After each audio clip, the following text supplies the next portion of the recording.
Australia, the sixth largest country on Earth.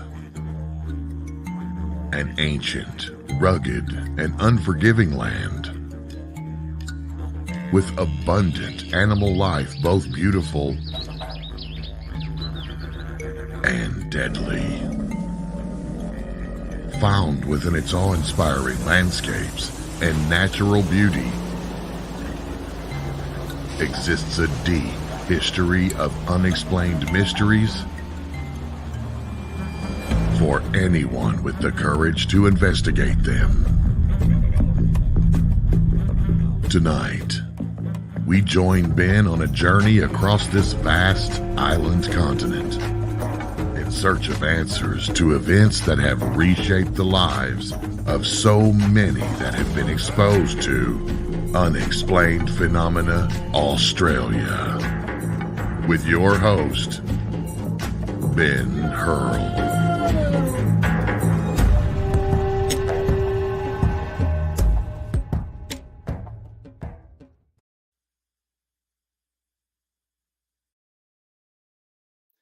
G'day everyone, and welcome to another episode of Unexplained Phenomena Australia. And this week, we're going to have a look at the Australian abduction experience. So, whilst researching for this episode, I discovered that abduction reports were starting to occur earlier than I thought they would. Now, Betty and Barney Hill's abduction was the first widely reported encounter, which was in 1961 in New Hampshire in the United States. Very well-known case. But here in Australia, there are encounters in earlier decades, and I'm sure that would have been the same around the world. The Betty and Barney case really brought the idea of aliens taking humans against their will into the public eye. And John Fuller wrote an extremely popular book called An Uninterrupted Journey. And later on, a TV movie was made, which was called The Betty and Barney Hill Incident in 1975. And that also brought the idea of alien abduction to an even larger TV audience at that time. And of course, Steven Spielberg's Close Encounters of the Third Kind movie saw a huge surge in UFO reports, including abductions. And fast forwarding into the 1980s, and you had Whitley Strieber's book, Communion, released in 1987, which was a worldwide hit. And I can remember that book at the time. And by the time you moved through the 1990s, we had The X-Files, which was another extremely popular TV series. And that one really helped to get me interested in actually investigating UFO encounters. But what about the times before these important pop culture icons were created? What was happening then? And also, how did the phenomena evolve after these pop culture books and TV shows were unleashed upon the world's psyche? So, what can we make of the Australian alien abduction experience? What encounters have occurred here? What features or elements have we seen in these reports? What's similar? What is different? What type of aliens have been reported? What did the aliens do? And what can we learn from the Australian alien abduction experience? Now, what is an alien abduction experience? What are some of the common elements of that? Well, first of all, you're starting with what is termed an abduction. And that generally means being taken against one's will, kidnapping, if you like. So it can occur in the human world just as easily as it can. The aliens want to take you as well. It also involves being floated or led into some type of a craft, seeing doctors or strange creatures of various and numerous descriptions. And it can also include trips to other planets or dimensions. Very interesting. It also involves missing time. People thinking it was, about 10 o'clock when they, their last conscious memory, and now it's 3 o'clock in the afternoon. So missing time's a very fascinating aspect of it. scoop scars on the body. So the results of being presumably operated upon. Implants in the same way. So having foreign objects implanted into your skin. Foggy or partial recollections after the event. So as opposed to no recollection, things start to come back in a sort of a haphazard kind of a way. Sickness, feeling sick after the experience for various amounts of time, a few hours, 24 hours, a week, who knows? And the sense of time standing still, so that time is actually stopped while an event is occurring. So, you'll often hear this story of, there was no birds chirping in the forest, things seem to stand still. And that can be the same experience with time slips as well. Telepathic communication. So the entities are talking to you not in a verbal way, they are talking to you through their minds. And after an abduction, some abductees report increased knowledge or understanding about the world, themselves, and all manner of things. And that's maybe at the more enlightened side of it. And then at the other end, there's nightmares and terrors that can haunt people for many, many years as a result of that. So join me as we take a walk through the decades and examine the Australian alien abduction experience. So I will guide you through this most fascinating episode. And it may indeed be our own interrupted journey. And we will see some encounters that exceed close encounters of the third kind. And I'll open up the X-Files, or should I say the A-Files. So let's make a start. Now, early reporting is relatively patchy, but there were encounters, Australians interacting with craft and creatures. And some of these we've seen in other episodes I've done. But I'm going to hit you with a couple of those examples again, because it just shows you that at an early time in Australia, there were occupants from craft interacting with the local population, being Australians. And one of the early cases that I looked at on another episode was 1913 in near UPA, South Australia. There's those great Australian names again. A farmer discovered a landed object and he was zapped by a humanoid which appeared from within it. And that left a lasting paralysis in the witness. So cause and effect, basically. So, and there you have an actual occupant zapping the farmer who's come up to see what he's doing landed in his paddock. Another similar one was 1919 in New South Wales. While travelling down a country road, a man saw an object resting, or a craft resting near the roadside.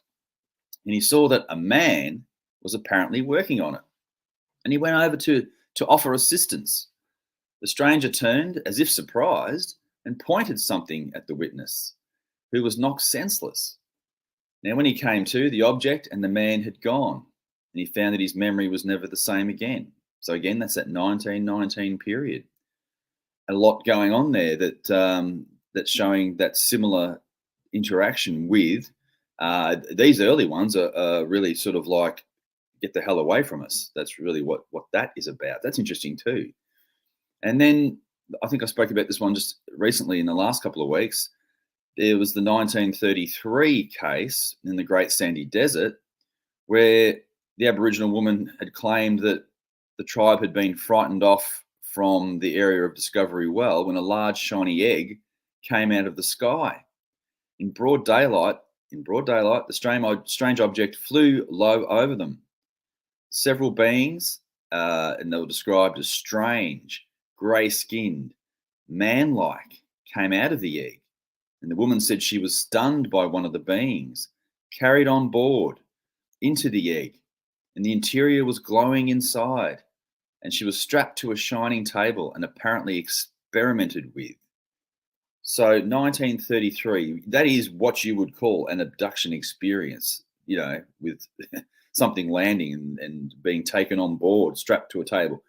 We've reached what you would call a actual abduction encounter, an Aboriginal one in the Great Sandy Desert in 1933. So these type of encounters have been occurring for an extraordinarily long period of time. Also interpreted in different ways in the past too. The whole myth of fairies and that type of thing could certainly come out of an alien abduction scenario. It's just not been able to be communicated in earlier times in that manner due to the fact that they didn't think of aliens and spacecraft, say in the 13th century or something like that. So those three little cases are interesting and early, and they show you that the aliens were here and that they were taking people, or at least incapacitating them when deemed appropriate. And they displayed a superior technology and alarmingly apparent superiority in the fact that they could incapacitate and take and do what they will with human beings back at the start of the 20th century through into the 1930s. But now we're going to continue and steer into the 1940s, which is the war years and post World War II.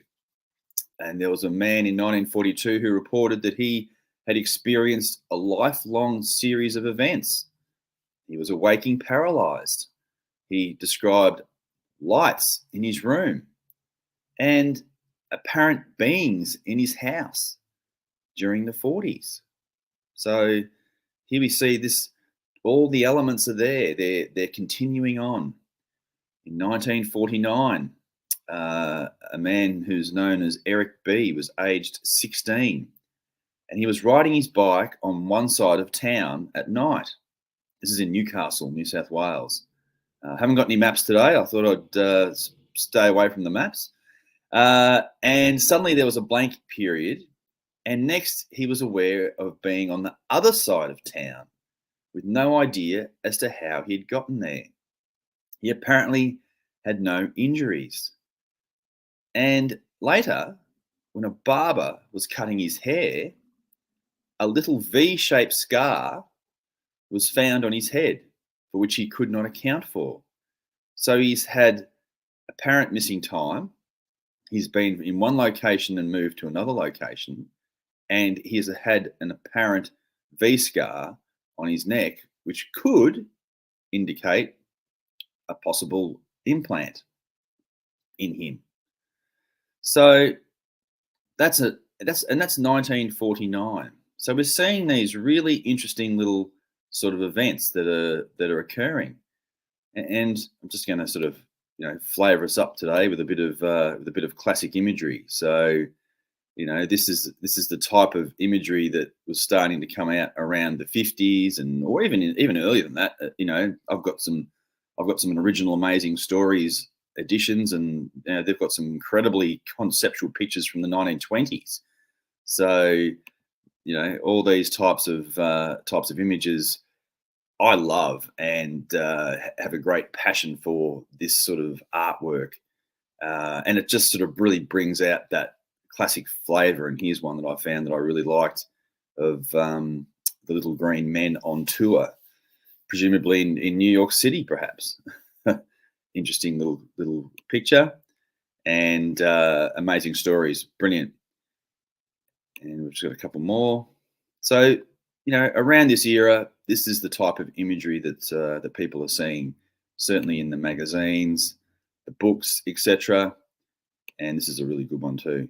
So all dramatic, very dramatic, and perhaps these type of events haven't really occurred during that time, but it shows you just even back in the day how much it was a part of our culture.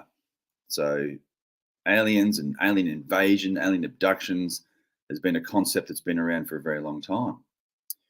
So moving into 1951, in a place called Halladon, South Australia, a woman was out rounding up cattle, and she came across a object resting on legs out in the farm, and three male figures emerged, and they floated down to the ground. They were of normal human appearance, wearing silver suits, silver boots, and a hood over their heads. Now, she was taken willingly into the object, into a room where there were computer consoles in 1951. Computer consoles were not the average experience of your everyday person at that time. You would have had to have been a scientist to have been around computer consoles. And the beings communicated with her verbally and told her things about herself that they should not have known. And she was returned to the ground. 1951. There's the classic hallmarks of an abduction. Beings onto the ship. And this is an interesting one because she doesn't talk about apparent surgery. She talks about information, which is interesting. So you did have that sort of to the contactee subset, and I couldn't really find in the limited time that I have examples of an Australian contactee. Most of them were from overseas, but we were well into it. When George Adamski came out to Australia, there was a extremely large following for him here, as strange and as apparently wacky experiences that he was reporting, like being taken to Jupiter and Venus and having cups of tea with them. So it's it's an interesting aspect of the early phenomena. So 1955. In Adelaide, South Australia. So you can see we're already travelling around a map that we're all pretty familiar with, from right across the country. A 10-year-old girl was being treated for a slight nervous disorder. And while under hypnosis, she suddenly recounted a story of her interacting with aliens and a flying saucer. While in a trance, she spoke of being in a saucer with 3 men and of visiting a planet with an advanced society. So here we go. We've launched into a small case where in 1955, a 10-year-old girl is taken on an intergalactic trip with presumably 3 men on some type of advanced craft in Adelaide. And also illustrates that it's not just men and women, it's children that have been interacted with. And here we go, back to the 50s with children being interacted. And I've got a few, these next couple of cases are kind of similar in that vein. And so in 1956, New Hughenden in Queensland, a 12-year-old girl was crossing a paddock on the family farm. And she felt a strange force upon her and heard a soft hum. She felt as if she was being lifted off the ground and she fainted. And she awoke to find herself in a strange, large room with 2 men in silver white ski suits. There was no attempt at communication by the men. And after surveying the room, which featured a coloured galaxy display on one wall, the girl felt enormous pressure and again lost consciousness. The room was not in any way furnished. And she also noticed that an arched doorway led into a corridor and that there were porthole-like windows along one wall and that the room had no joins or seams. And she found herself back on the farm, but in a different paddock with a huge saucer-shaped object hovering above her before it suddenly went straight up into the sky and to the west. And the girl estimated that about 2 hours had elapsed since she initially lost consciousness. So that's another very interesting report. You've got this type of, these images certainly, evoke for me as well, like on farms and objects like that. These are just my Google searching photos that help to try and illustrate. So, there's another sort of example of people being, this picture's been around for quite a while online, object appearing. And this is the classic, almost what you'd call stereotypical image of being taken aboard a craft. And not one of the reports that I've got actually indicates this type of experience of boarding the craft. There's Interestingly, not a lot of memory in that department. It's you're either on or you're off often with these experiences. So, and that's another one that indicates that type of experience as well. And there we go. So, interesting thing. So that's two cases, one with a 10-year-old and one with a 12-year-old, where they've had that type of encounter. And this is another case that's very interesting. One of Bill Chalker's cases from 1958 in Gippsland, here where I live. A young girl saw a UFO head down into a nearby forest during the night. And she went to investigate it. And she remembers encountering a small man working on the outside of a strange object and being signaled, stay away, don't come over here. And then she recalls being taken for a ride. So she mustn't have gone away in the object that she saw, and seeing an aerial view of her hometown through the floor of the UFO. And she does not remember how she got home, but she recalled that she got a spanking for going to bed with dirty feet and soiling the sheets, and her left knee had been grazed. 1958. Interesting report. So this craft has come out of the sky, presumably landed in or near or around a forest. The girl's got out of bed in the middle of the night, walked to the object. Little guy apparently working on it, tells her to go away. Next minute, she's in the craft. I haven't heard of a scenario like that where, she's been, okay, maybe she sort of said, or just hung around. He said, oh, all right, we'll come on board then, and we'll take you for a little trip. So an interesting case. In 1961, a gentleman whose name was Wayne, at the age of 18, had stuff that commenced from the age of 4, and he recalled blue-grey coloured aliens with no ears, large eyes, and a big head. They had a small body with clothing that finished at the ankles and the wrists. And interestingly, it blended into their skin. So their clothing blended into their skin at their feet and at their wrists. We haven't quite developed that yet. And he was placed on a hard table and given a medical examination. And a box about the size of a cigarette packet was moved across his body as if scanning him. And they inserted something like a needle into his nose, which he described as a painful process. I'm sure it was. And he recalled an associated bright light outside his bedroom window. This is one of Keith Basterfield's cases from South Australian-based Tasmania, 1961. So there's interesting elements and unique aspects to these cases as well. And that's a very interesting fact about alien abduction. As much as there is so much similarity and what I spoke about earlier about the common features of alien abduction, there are these unique and strange and individual little points that you hear in these cases. Almost like the put upon alien who said, "All right, I'll give you a lift." Clothing that blends into the skin, for example. Various colours and descriptions of the creatures. So interesting.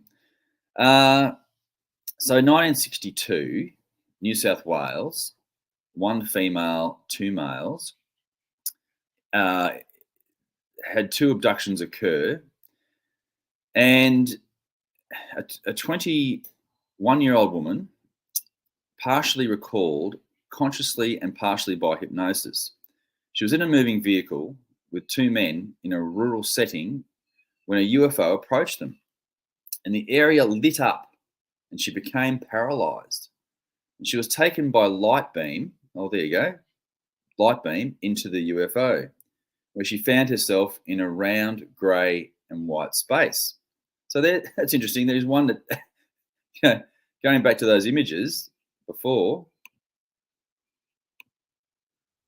she's described being taken up in the light by the craft. So that's interesting. Whereas most of the other ones I'm talking about, there's you were doing what you're doing, and then bang, you're in the craft. So that's interesting. And then she found herself in a round grey and white space. Two types of beings were present, one shorter, one taller. The shorter beings, of which there were two, had a big round head with a pointed chin. Their eyes were big and black, and there was a slit mouth with holes for a nose. The skin was grey and wrinkled. They wore grey-blue metallic-like jumpsuits with a hood around their shoulders, hoodies. And two other taller beings were present. They also had big black eyes and slit mouths on the same type of head and with the same type of skin. Now, she described the shorter female was the boss, with the two taller beings being workers. So there you go. We've got some social strata and pecking order, if you like, on the craft as to who does what. And the woman's companions were also on board, so the men that she was with while they were driving. And the female being seemed hostile and curious, whereas one of the males was indifferent to sympathy in attitude to her.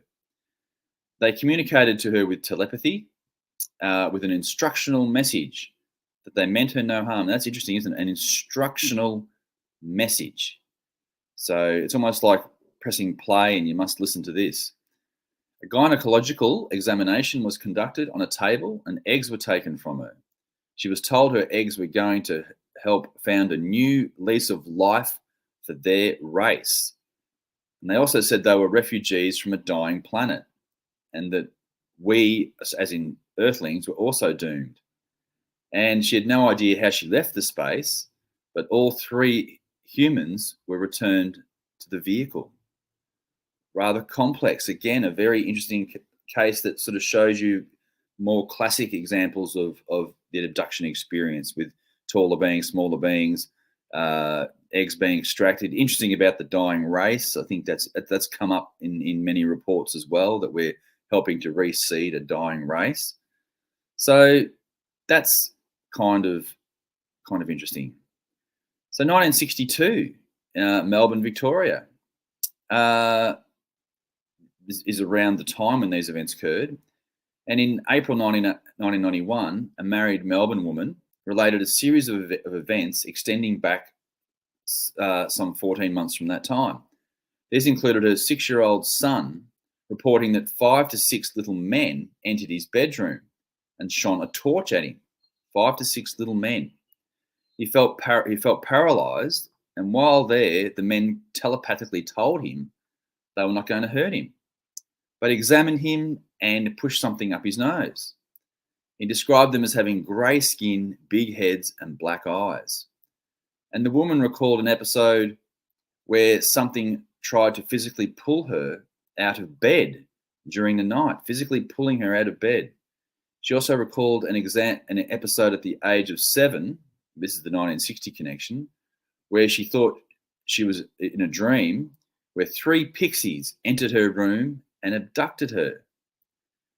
So in 1991, she was regressed and revealed that at the age 7, back in the 60s, 6 beings entered her bedroom and took her away to a room somewhere. After examining her, they pushed something up her nose. She was told that she had been chosen for some task not revealed to her yet, and she did not feel that they were going to hurt her. She was floated back home and into her bed, and she woke up and thought it had been a dream. At age 36, beings again came to her bedroom and tried to take her away, but she refused to go. Shortly after this, and while she was in bed with her husband, 3 small beings returned. They were persistent, and they scraped both her and her husband with a silver knife, telling her that this was the last time for a while. At some stage, the beings told her she's to spread knowledge when they are ready. They also told her the device up her nose was to keep track of her. And later she had an urge to leave Melbourne and moved to a country location. That's one of Keith Basterfield's reports. Interesting that the son had the same experience as the mother, which is very, very common. at that time, or common throughout the phenomenon of alien abduction. Now, in 1964 in Queensland and 1964 onwards, a married 29-year-old female social welfare student recalled 4 specific episodes that she had had. At age 3, she was in her cot and woke to find the room filled with people looking like doctors, 10 to 12 of them. It must have been quite a big gathering.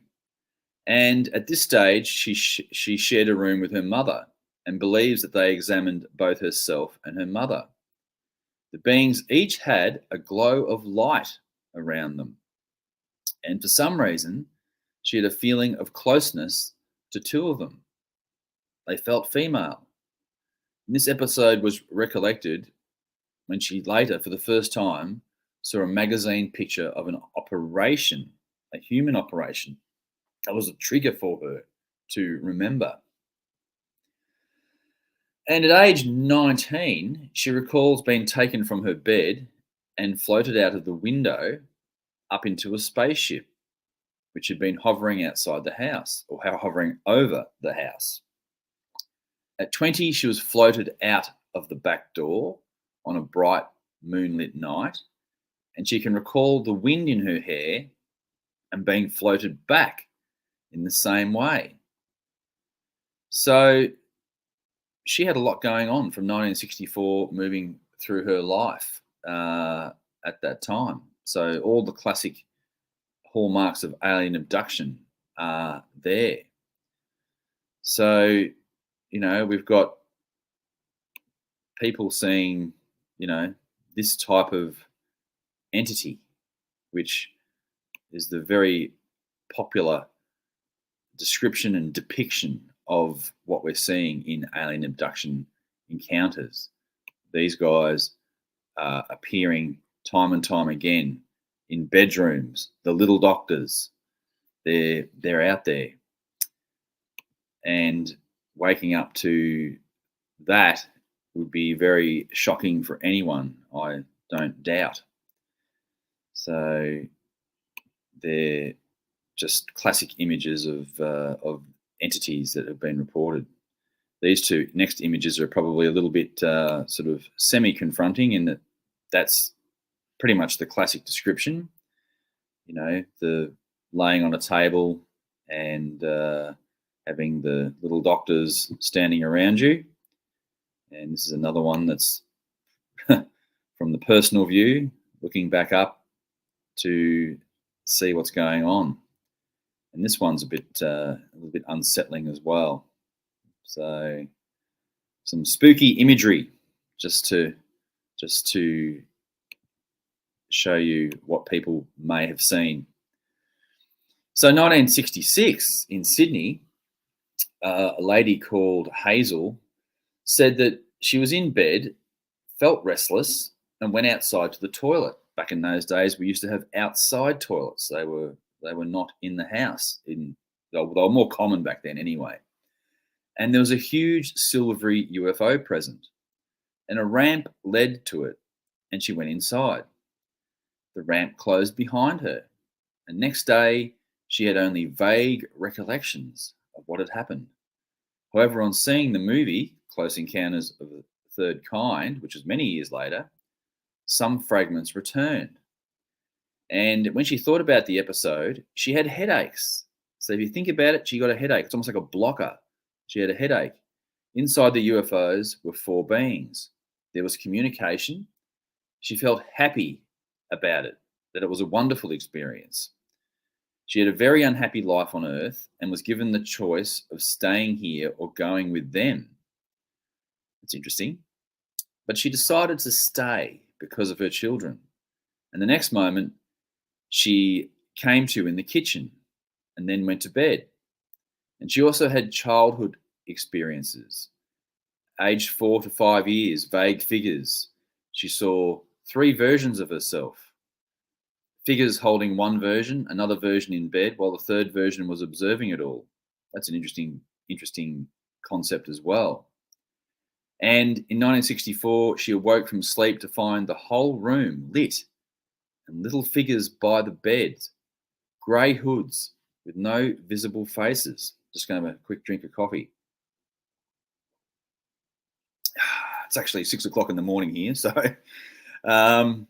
you might see this at another time, this episode. But yeah, a lot of interesting aspects to that encounter there too. Being offered the choice to go or stay. How would you react to that? That's a very interesting concept. I suppose it does depend on how happy you are on Earth. She was still apparently unhappy, but didn't want to leave family. So some people might make the choice to go. Maybe some missing people have made that choice. So, you know, depending on what the offer, if it's a better offer than life here. So, in 1967, a 20-year-old woman recalled multiple abductions over the years, and these recollections occurred partially consciously, partially under hypnosis. Fragmentary memories are of several shortish beings with big eyes, a line for a mouth, small nose, no ears, and big heads. Well, there you go. That's all pretty classic. They were wearing an elastic-style bodysuit, so descriptions vary from abductee to abductee, and they moved like they were walking on air. That's an interesting concept. You do see that, like they're not physically bounded to the ground. And these beings telepathically communicated with her to say that they were refugees from a dying planet and had difficulty in their reproduction. This has been a common thread as to motive for aliens taking people against their will. And they also informed her that she would forget the abduction and that they would indeed return.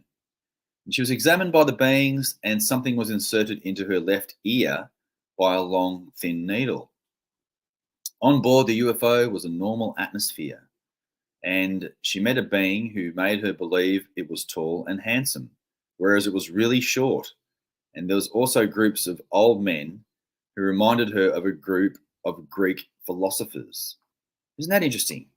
You've got an image projection of, you know, a tall, handsome, presumably male, and the creature was actually really short, and a group of old Greek philosophers, or that's what their recollection was for her.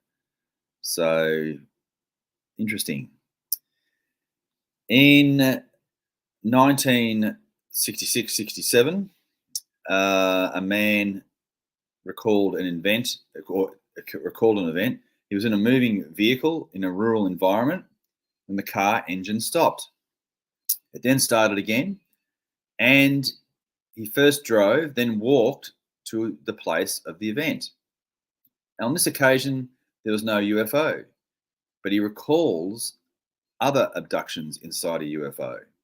4 to 6 beings were present, 90 to 105 centimeters tall, so a meter tall. Their heads were elongated, and they had large, black, lizard-like wraparound eyes. So wraparound in the eyes. Mouth, nose, and ears were indistinct. The skin was pale, off-white to grey. No clothing was noted, but they had pointed feet. They moved extremely quickly, like film sped up, and seemed completely indifferent to him. Their beings communicated with him, feeding information, images, pictures, colours directly into his mind, which was instructional to warn of a global Earth crisis. And after 2 hours, he walked away and then drove his vehicle from the scene. So this case has some other interesting things, basically looking at the fact that they moved like they had film speeded up. I hadn't seen that before. So that's an interesting part of it. The classic things of imagery being fed into the mind, and the doomed status that the Earth is going to face. Interesting description. No clothing in this particular case. And moving into the 1970s.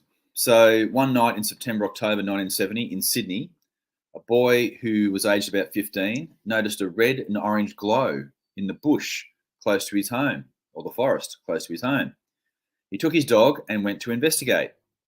Getting close to it, he saw a glow illuminating the area, and his dog became excited and dashed into the forest.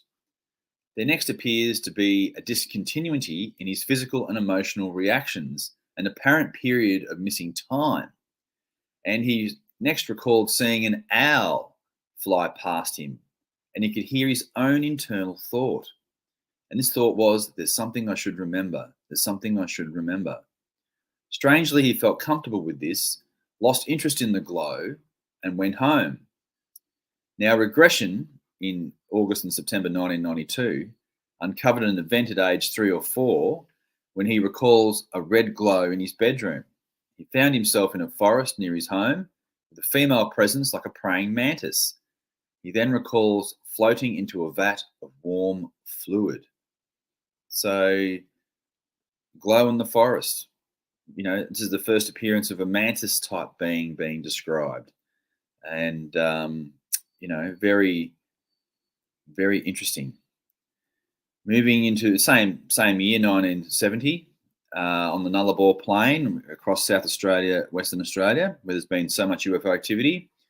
Driving in a panel van, 2 people noticed a bright white light over the vehicle. The driver found they had no control over steering or speeds. The vehicle seemed to be up in the air. Finally, they found themselves back on the road, some 32 hours of missing time. Their watches had stopped. 32 hours of missing time. That's significant time. That's, nearly a day and a half. Watches have been stopped, time standing still. Always a fascinating concept of this. So, there's plays on times, missing time. Time's been stopped. The vehicle was taken into the air in 1970. That happened to the Knowles family in 1988. And they were ridiculed harshly at the time for reporting that in the same area. 1971, Cairns, Queensland. A young man was out looking for mushrooms and he encountered an object on the ground. The humanoid occupants conversed with him and he was given a ride. And the young man found that after the contact, triangular blue marks appeared on his hand. That's a Bill Chalker report, 1971, looking for mushrooms. He comes across the craft. He's spoken to, given a ride, and he had triangular blue marks appear after the encounter. So, 1972, in Largs Bay, South Australia, a woman called Carol, 27-year-old housewife. She reported a lifelong series of experiences which commenced with a close encounter of the first kind when she was age 6. This was followed by other UFO experiences, poltergeist activity, telepathy, precognition in dreams, an out-of-body experience, lucid dreams, other imagery, some sleep paralysis episodes, among other things. Of particular interest was a recurring nightmare of encounters with a strange dwarf in an unusual room. Memories of some of these events were triggered after watching an Unsolved Mysteries segment on Abductions on TV. And under regression, recollection eventuated of an apparent abduction at the age of 9. One night in 1972, she was getting ready for bed when she saw an entity outside her bedroom window, 1.2 to 1.5 meters tall. It had a big head, a pointed chin, but he had huge yellow eyes. That's interesting. You don't see that very often. Normally it's the large black eyes.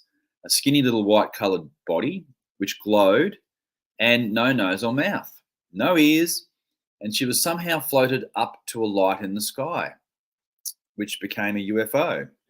She had no recall of actually entering it, but next became aware of being in a room on a table lying on her back. There were a number of entities in this room, with one particular leaning over her. She could only see its head as it was very close by. It had a big head with a pointed chin. This one had dark black almond-shaped eyes and a yellow-coloured body. She felt these beings were doctors, and a black match was applied to her leg above her right knee. The closest being told her telepathically that it's all right, won't be long, won't hurt. The shape in the ceiling and the shapes behind the orange glow faded, and her next recollection was being in her own bed. So And she had partial recollections of another abduction at the age of 15 and ran into a memory block. A friend of hers participated in some of the experiences, which involved a light illuminating a cabin they were occupying. Regression of this second woman confirmed parts of Carol's story, but not the abduction. So, interesting reports. 1973, a 40-year-old woman experienced an abduction. She was asleep at home in a suburban setting, and her first memory was of lying on a table in a UFO. The table was sterile looking, an aluminium-like table in a circular room. The room had 3 operating tables in one part and seating in another, and the temperature was described as being cold. 2 types of beings were present. One was 155 centimeters tall with an elongated head, no mouth or nose was visible, and the ears were set. He did have ears, but they were set back. They wore silver suits and moved normally. Numerous of the other types were seen. They were 145 centimeters tall with elongated heads, and they were clumsy in their movements. The 2 in silver suits appeared to control with the smaller ones as servants. She saw other humans, including her sister, on board, on seats attached to the wall. They seemed to be in a trance state. The beings seemed indifferent to her and did not communicate. However, they did communicate with each other from their throats, with sounds similar to that of a cricket. An examination of her was carried out as they pummeled her stomach, although she could not see what they were doing. And she's unsure how she returned to her bed. But she can recall being in bed, watching the small beings backing out of the room. So a lot going on there, including, interestingly, other people also lined up in a waiting room, if you like, for their turns to be looked at and pummeled, presumably, or whatever they're going to do. So, 1974, Clifton Bore, South Australia. A man is hunting for fossils in flat desert country when he was suddenly approached by 2 short beings who beckoned him to come with them. And he was taken to an externally small object, which was impossibly much larger inside. That's interesting. Small and larger inside, almost like a Harry Potter tent. 20 or more similar beings were also inside, and he was offered a drink, and then he passed out. And he awoke and found himself on the floor of the object. He saw tall human female children in a cage-like structure who seemed to be in a trance also. The man felt he had somehow been rejected by the beings. A doorway suddenly opened in front of him, and he stepped out and found himself back on the desert floor. And he rejoined a companion and found that he'd been away for 1.5 hours. Interesting case. Interesting. When you've got the children in a large cage-like structure, a feeling of rejection. He didn't make the grade. He wasn't good enough. He wasn't what they were looking for. So, it's sort of, you look at people say it happens, through family lines and that type of stuff. And then there's obviously almost just pure cold call pickups where they pick up someone that never had anything to do with them, and there's no history there, and yet they take you or they don't take you. So a bit like the army in some ways.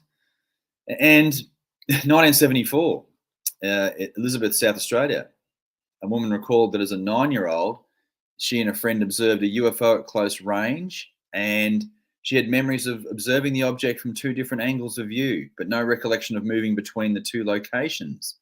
And she suspected a period of missing time might have occurred. Regressed to the day of the incident, she felt her head buzzing, and then she recalled being in a room of some kind and of seeing a face on a small pointed head with pointed ears. In addition, she recalled someone walking towards her, a silver glow around its body. A thick metal skewer featured, which was said to take out fluid. Nothing further could be discovered. A Keith Basterfield report. Very classic reports. In 1974 in Canberra, two young women, felt a strong compulsion to get into their car, which then drove itself to a certain spot. They were escorted by a brilliant white light source.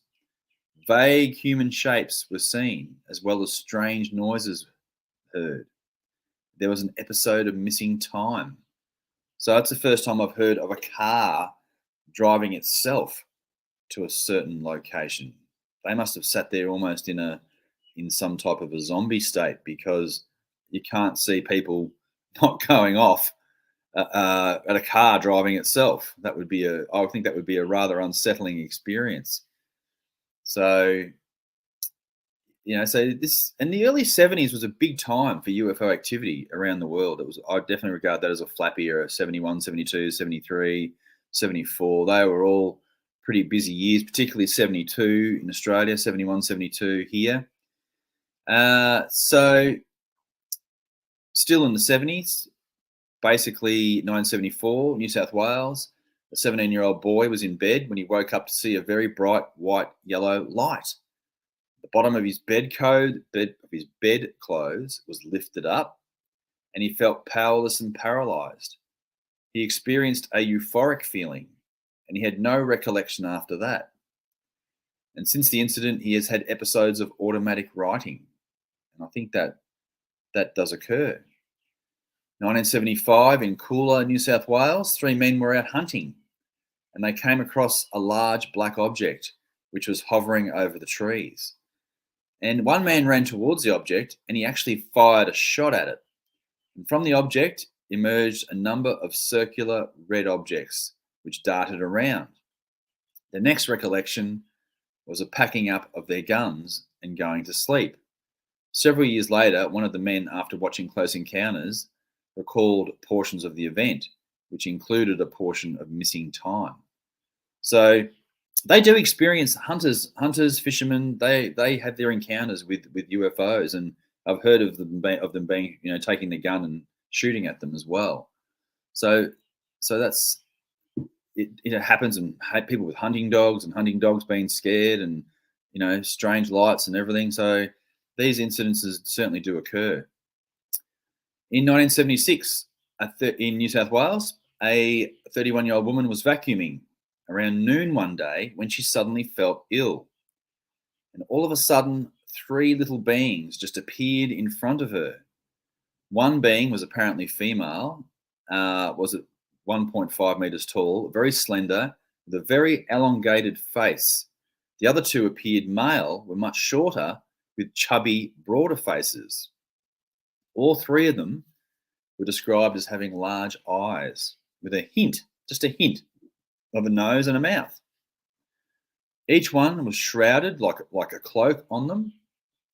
And telepathically, the taller being spoke to her and told her that she had to go with them. The woman refused. "I'm not going." The next thing she recalls was her fiancé arriving home at 5:30. A hypnotic regression revealed little beyond that of the conscious memories. So, an interview revealed a number of paranormal episodes in her life, including out-of-body experiences and near-death experience-like events and precognition. So, that's a Bill Chalker report. So they've told her, like, she's now said, "You got to come with us." She says, "No, I don't want to go." But they take her anyway. So there's that superiority thing again. But here she is vacuuming one day, doing a normal activity, and that's what happens.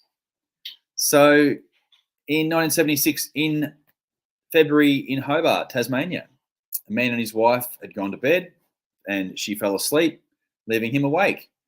Suddenly, through the closed door, came 3 figures. One man tried to put a bag over the man's leg in an apparent abduction attempt. The man tried to awaken his wife, whereupon the figures departed through the window, which seemed to burst open in a flash of light. And that's a Tasmanian UFO Information Centre report. So quite a dramatic event in the middle of the night, to be woken up by 3 beings materializing through your door, trying to put a bag around your legs, a lot of commotion going on, and then disappearing. So in 1977, on the Hay Plains in New South Wales, which is a very flat area, not a lot out there at all. The road drives straight for many, many miles, a lonely area. A 17-year-old woman driving with others observed a moon-shaped object close to the car. The light disappeared and the driver pulled up the vehicle. He fell asleep and she experienced a pulling sensation. The next thing, there was a feeling of release, being back in the car, and there seemed to be 2 hours of missing time. So, I think one of the good features in this particular report is the fact that the driver's pulled up the car and instantly fallen asleep. So there's been some type of, let's call it a spell, some type of a spell has been cast over them, or some type of anesthetic has been applied in some way, and they've been brought to a halt. So what sort of technology is involved with that? That's sort of high tech to do that sort of thing. They weren't hit by darts from a dart gun or anything like that. They've been stopped in a very interesting way. So that's a interesting walk through the Australian abduction experience. So we've gone from the 1930s into the mid to latter part of the 1970s. And I hope you've enjoyed that little stroll down the abduction highway that we've had here in Australia. And there's certainly more than that as well, like through the 80s and the 1990s. And me being a little bit of a detail hound, I like to try and share as much as I possibly can. But there is more, and that will perhaps be a future episode as well. So thank you very much for joining me on this week's episode. I hope you found it interesting, and I look forward to seeing you again next week. Bye for now.